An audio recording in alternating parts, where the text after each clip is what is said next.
In the previous lectures, we spoke about the origin of secret societies and how they are controlled.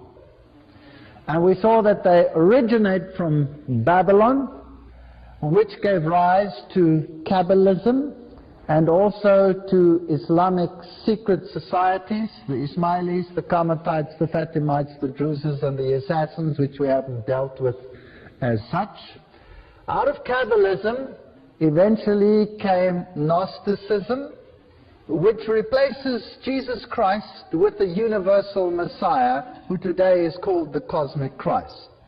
And this Cosmic Christ has none of the attributes of the Jesus Christ of the Bible, but in order to make him acceptable to the world, everybody will have to accept him. That means Jesus Christ, even amongst Christians, will have to be brought lower to a level of this Cosmic Christ to accommodate all others who want to be his equal. According to Eliphas Levi, Gnosticism was founded by Simon Magus, who was a sorcerer and put on a cloak of Christianity. He was the one who had himself baptized, but he was rebuked by Peter for wanting to buy the Holy Spirit. So a cloak of Christianity covered Gnosticism.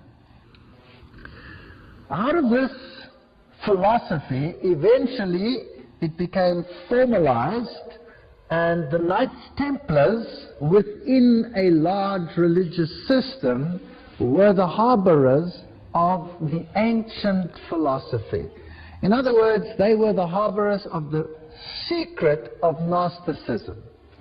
They had very close ties with the Islamic societies, and eventually we saw that the Knights Templars were suppressed by the King of France. Many of them escaped, however, to Spain, where the king in Spain gave them his protection, and they flourished further, and their rites and rituals and degrees were perpetuated in subsequent organizations. So the Templars never really died other than in name. The Templar secret knowledge was kept alive in an inner circle in Rosicrucianism and overseen by the Jesuit order.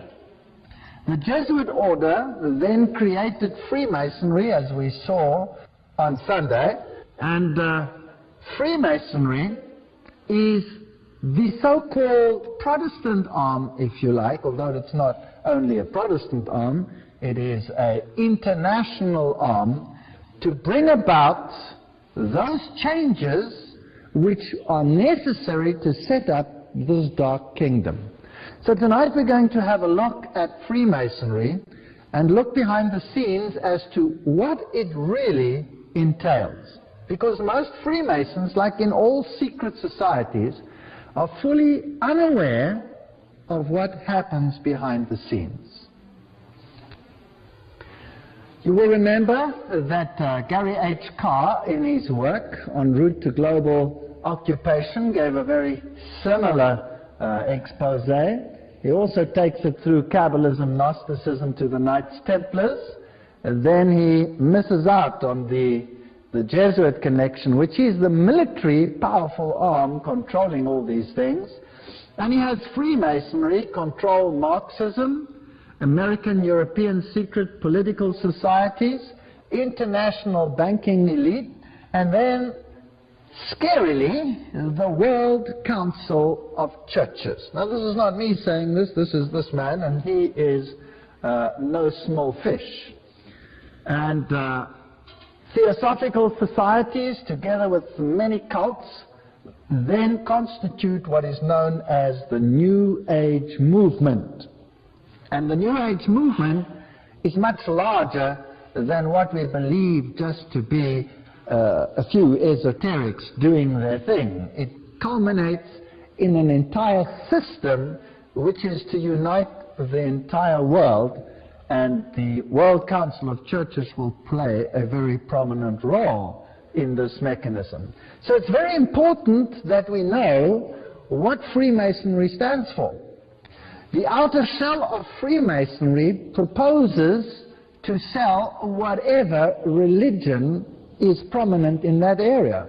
So, for example, if you're living in a Muslim country and you belong to Freemasonry, then the religion that is propagated at the level of the people and at the lower level of Freemasonry will be Islam.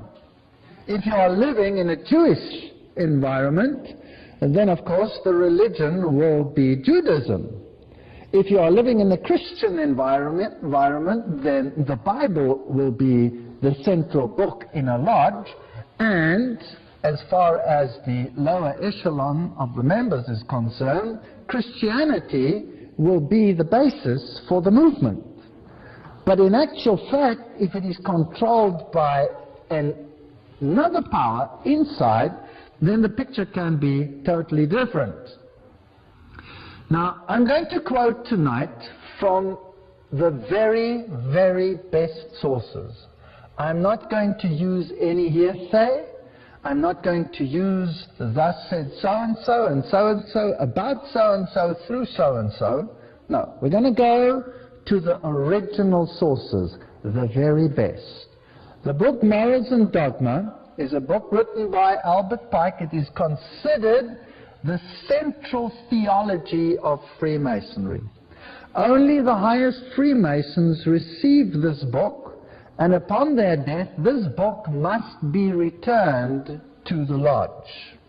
So this is not something that is readily available. Today, you can go on the internet and you can order Morals and Dogma, but you will never receive the real McCoy. Unless you by chance happen to find someone where a Freemason has died and the book has never been returned, and after a few generations somebody finds it, and some of these copies are actually floating around, and there you can find the original information. In my own case, I have many documents because my father-in-law was very, very high up in these issues, and when he died, I obtained a fair amount of information that would probably not be available to most people. And in my researches for many, many years, I searched for the original documents so that we can have it out of the horse's mouth. So if you feel upset about what I'm saying tonight, remember, I will be saying nothing. I will be quoting.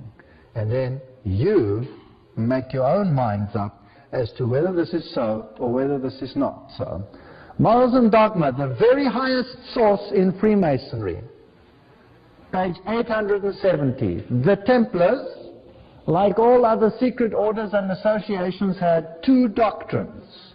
One concealed and reserved for the masters, which was Johannism. The other public, which was the Roman Catholic. It's quite straightforward. So there is a doctrine that is being taught to the masses, and the masses are the uninitiated. Marx called them cattle. They are also called catechumens. They are called goyim. They are called all kinds of derogatory names. Now, if the outer shell, the teaching of the Templars to the people, was Catholicism, they also, of course, adopted a very pious garb and pretended this was the crux of their religion. But on the inside, they had another religion, and the order that they ascribed to is Johannism. Now, we have many orders of St. John today, many orders. Well, just think about some of the large organizations who have cathedrals to St. John, where some very strange things happen, as we will see as we go along over time. We have St. John's Ambulance, for example. You know, we could go on and on and on and on, but I don't want to go into too much detail here. All of these are organizations which are philanthropic. seem to be doing a very good thing. They run many, many hospitals. They give huge sums of money to the poor and to the children's hospitals, to the crippled people in the world. And being so philanthropic, it is very hard to pin something negative to organizations that appear to do so much good. And this is actually the best cloak into which to clothe something else that should not be discovered. So whenever you see Johannism, supposedly of course from John the Baptist, then eye it with suspicion. So two doctrines, one to the outside and one to the inside. Morals and Dogma, page 820. The Templars were gravely accused of spitting upon Christ and denying God at their receptions, of gross obscenities, conversations with female devils, and the worship of monstrous idols. Now, we discussed that in the previous lecture. The end of the drama is well known, and how Jacques de Molay and his fellows perished in the flames. But, now this is the highest source of Freemasonry. But before his execution, the chief of the doomed order organized and instituted what afterwards came to be called the occult, Hermetic, or Scottish Masonry. You cannot get a higher source than this. So according to Albert Pike, Freemasonry continued the legacy of the Templars. In the gloom of his prison, the Grand Master created 4 metropolitan lodges, at Naples for the east, at Edinburgh for the west, at Stockholm for the north, and at Paris for the south. The initials of his name, JBM, found in the same order in the first 3 degrees, are but one of the many internal and cognate proofs that such was the origin of modern Freemasonry. That's from the horse's mouth. So the Templars aren't really dead, but still alive. In fact, in the York Rite, there is a level which is the Templar level. So everything is there. The 32nd degree of Masonry, Sublime Prince of the Royal Secret, that's the highest level of Scottish Freemasonry. There is one higher degree, the 33rd degree, but that is an honorary degree. So the highest level of Freemasonry is the 32nd. Again, Morals and Dogma. The occult science of the ancient Magi was concealed under the shadows of the ancient mysteries. It was imperfectly revealed, or rather disfigured, by the Gnostics. They don't show the whole picture. It was guessed at under the obscurities that covered the pretended crimes of the Templars, and it is found enveloped in enigmas that seem impenetrable in the rites of the highest Masonry. Do you have that? So out of the horse's mouth, the mystery of the ancient Magi and the shadows of the ancient mysteries are present and known to the highest levels of Freemasonry. None of the lower levels know anything about this. They come into the lodge and they think it is a Christian society with, well, at least with Christian flavor, if then a Christian lodge, and that they are a brotherhood for doing good unto others.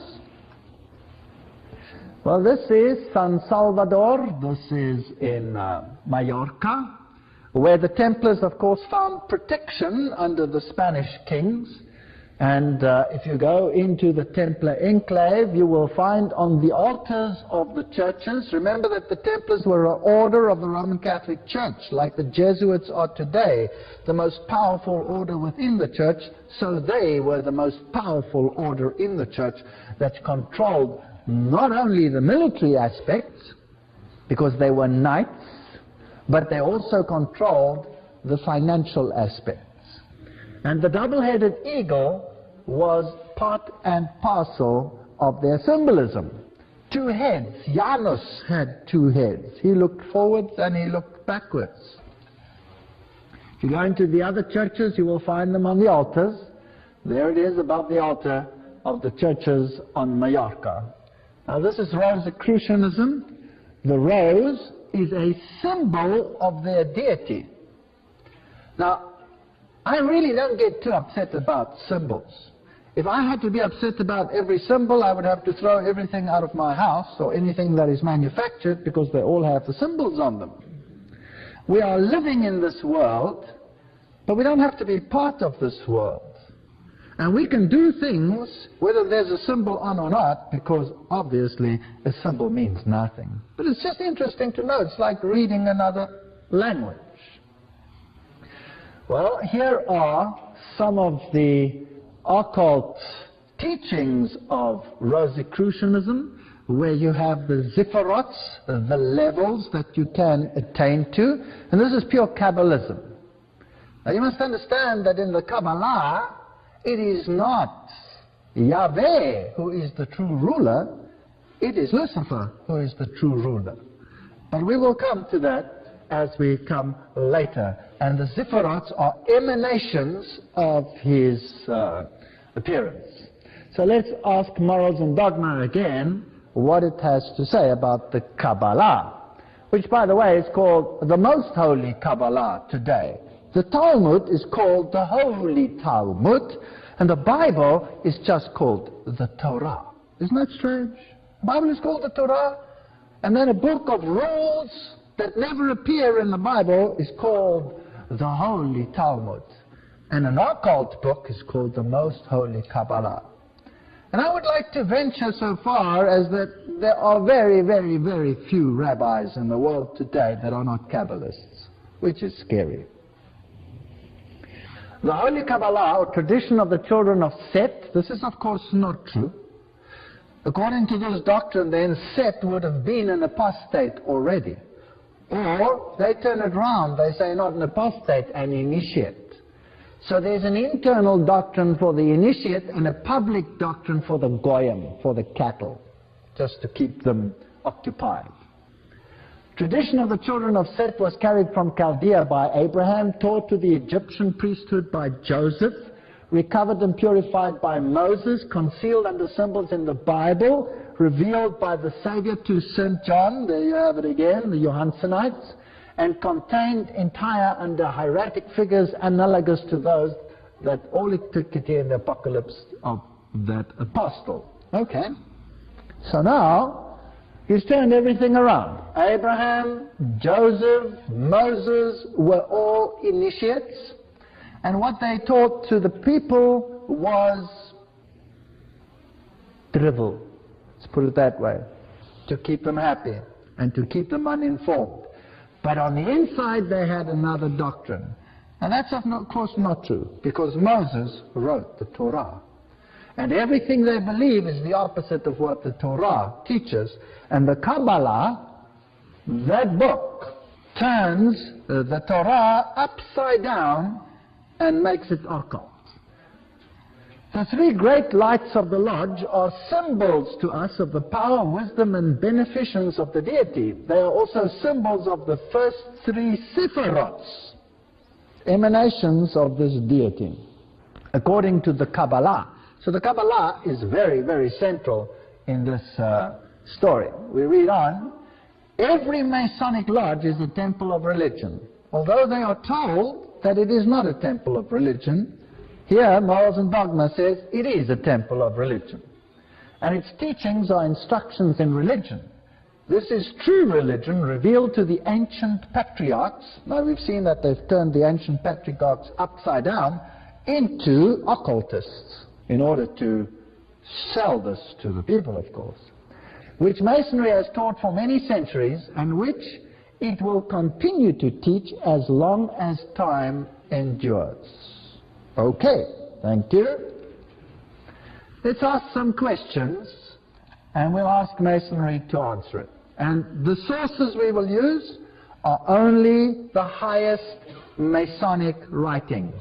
And the Freemasons that will be asked to give answers will be of only the very highest degree. So Albert Mackey, he wrote the Encyclopedia of Freemasonry. You cannot get a better source than that. Most of the best lodges, the greatest lodges, have the Encyclopedia of Freemasonry. And he was a 33-degree Freemason, which means he was an initiate. Is Freemasonry a Christian organization? If Freemasonry were simply a Christian institution, the Jew, the Muslim, the Brahmin, the Buddhist could not conscientiously partake of its illumination. So it's not a Christian institution. So why is the Bible there? It's there as a symbol, as we saw, of the first three sephirots. Is it Christian? Freemasonry is not Christian, nor a substitute for it. Well, what is it then? Morals and dogma. Rejecting all the wild and useless speculations of the Zend-Avesta, the Kabbalah, the Gnostics, and the schools of the religion and philosophy of Masonry. You cannot get it plainer than that. So in other words, the Kabbalah is the religion of Masonry. But the Kabbalah is used in such a way that the people believe that what they believe is what's in the Bible. Masonry is a search of the light. The search leads us directly back, as you can see, to the Kabbalah. In that ancient and little understood medley of absurdity and philosophy, the initiate will find the source of many doctrines. All truly dogmatic religions, that includes Islam, Buddhism, Hinduism, all of them, have issued from the Kabbalah and returned to it everything scientific and grand and the religious dreams of all the Illuminati, the ones that are illuminated. This is Luciferian language. Jacob Boehme, Swedenborg, St. Martin and others is borrowed from the Kabbalah. All the Masonic associations owe to it their secrets and their symbols. Straightforward. There can be no doubt about these issues. The true Mason is therefore not creed-bound, cannot say he's a Christian or a Muslim or a Jew. He realizes with the divine illumination of his lodge that as a Mason his religion must be universal. Christ, Buddha or Muhammad, the name means little, for he recognizes only the light and not the bearer. He worships at every shrine, bows before every altar, whether in the temple, mosque or cathedral, realizing with his truer understanding the oneness of all spiritual truth. That's Manly Palmer Hall, the lost keys of Freemasonry. Can you see where World Council of Churches could come in with something like this? Joining all the religions together? Does it sound like a little sound, a little ring a bell or whatever? Well, let's continue. 5 points of fellowship: foot to foot, knee to knee, breast to breast, hand to back, mouth to ear. These are identical to those used in the Druidic rite of witchcraft, and very similar to those used in other rites such as the Gardinian Alexandrian rites. In Alexandria, that's where the occult knowledge was maintained. It was maintained in Alexandria and in Rome. Everything else in between was destroyed. We'll come to that a little later. There where Christianity flourished, it no longer exists. Islam exists there. And from Alexandria and later from Rome emanated the new religion. Passing a secret name or chant from mouth to ear is ancient magical practice reflected in the Hebrew word Kabbalah. So it's a secret religion. Now why is the King James Bible on the altar? Masonry has nothing to do with the Bible. It is not founded upon the Bible, for if it were, it would not be Masonry, it would be something else. The Digest of Masonic Law, page 207 to 209. So it's not the Bible. The Bible is there as a what? As a symbol. But what about God and His Son Jesus Christ? Humanity in toto then is the only personal God. Here again we are talking about high Masons revealing their information. Humanity. Have you heard of the Humanist Manifesto and humanism in general? Right. This is a fascinating quote from Morals and Dogma. I read this entire book. It's the most heavy reading I've ever done in my life. I wouldn't suggest anybody reads it. It's such a pain in the neck, but nevertheless. The Bible is an indispensable part of the furniture of a Christian lodge. This isn't the original, this cursive. Only because it is the sacred book of the Christian religion. The Hebrew Pentateuch in a Hebrew lodge and the Quran in a Mohammedan one belong on the altar. And one of these, and the square and the compass, properly understood, are the great lights by which a Mason must walk and work. Okay, which one? Which one of the three is the great light? Well, you have three choices. It could be the Bible, it could be the Pentateuch, or it could be the Quran.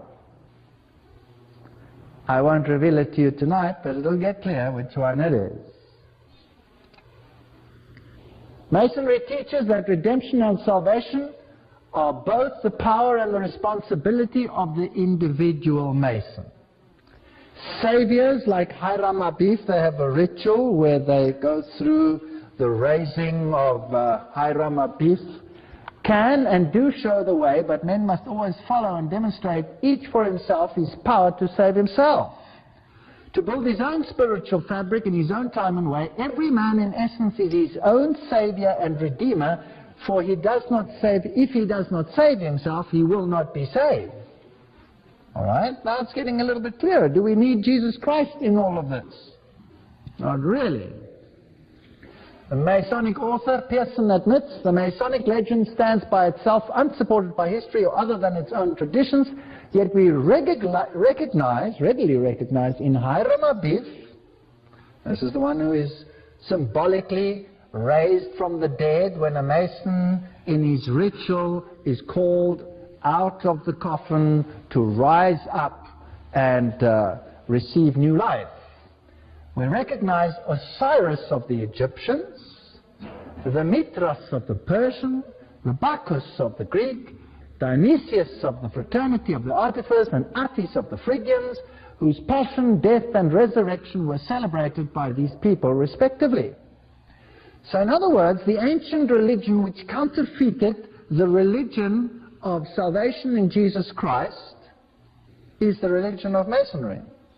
So it's the old pagan religion which has another deity. Now how do we know if all of these have exactly the same ritual that Jesus went through? How do we know which one is right? The answer is the book of Daniel in chapter 8 and 9 give the precise time when the Messiah would be born and the circumstances.